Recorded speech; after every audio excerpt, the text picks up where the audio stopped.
Alam naman po natin na maikli lang talaga yung buhay natin dito sa mundo. Much better ngayon tayong maiwan na investment para sa mga mahal natin sa buhay.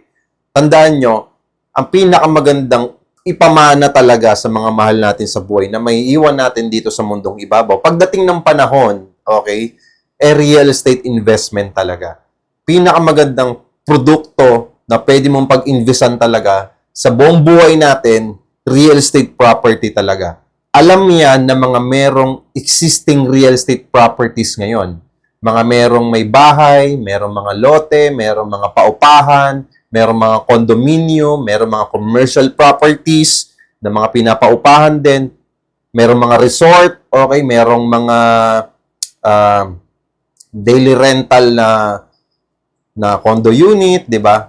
Lahat ng properties, okay? Lahat ng klase ng real estate.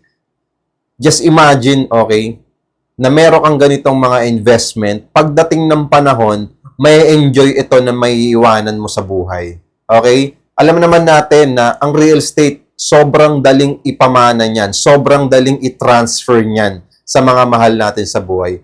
Yes, okay, yes. Habang tayo, malakas tayo, habang okay tayo, habang nakakapagtrabaho tayo, nakakapagnegosyo tayo, di ba?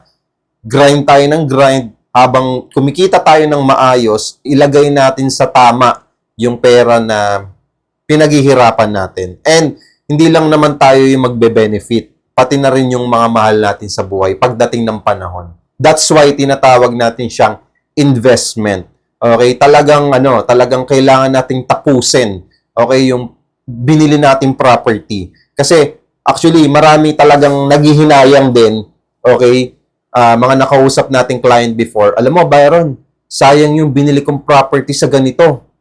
Dati, halos 2 million lang siya. Dati, halos 3 million lang siya. Ngayon, halos doble na, times 3 na yung presyo ngayon. Sobrang laki ng paghihinayang ko na hindi ko tinapos yung real estate investment ko. Dahil sa ganitong dahilan, dahil sa ganitong nagkaroon ako ng emergency or what. Okay? Tandaan nyo, pag nag-real estate investment po kayo, bumili po kayo ng property, ano man yan, much better na pangalagaan po ninyo. Okay? Talagang ibigay nyo yung best nyo kasi hindi lang naman ito para sa inyo. Parte na rin po ito sa mga anak nyo, sa mga mahal nyo sa buhay. Kasi sila yung mapag-iiwanan nyo ng property someday. Kumbaga, isa to sa mga magandang regalo bago tayo umalis sa mundong ibabaw na ito. Diba? So, at least, pagdating ng panahon, ma-appreciate din ng mga anak mo, diba? Na may isipan din nila na mag-invest din sa real estate pagdating ng panahon. Gagayahin ko si mommy, gagayahin ko si daddy, okay, nakapag-invest sila sa property para sa akin. Gagawin ko din ito sa anak ko someday. Mag-i-invest din ako sa real estate property. Okay? So, kung naghahanap kayo ng affordable property, commercial muna, no? 10,000 to 25,000 cash out only. Pwede sa studio, pwede sa 1 bedroom, pwede sa 2 bedroom. Okay? Follow me and message me. At syempre, wag niyo po akong kakalimutan na i-follow at i-heart po yung video na to. At pwede niyo rin naman i-share sa mga nakikinig din sa iba. Maraming salamat po and God bless.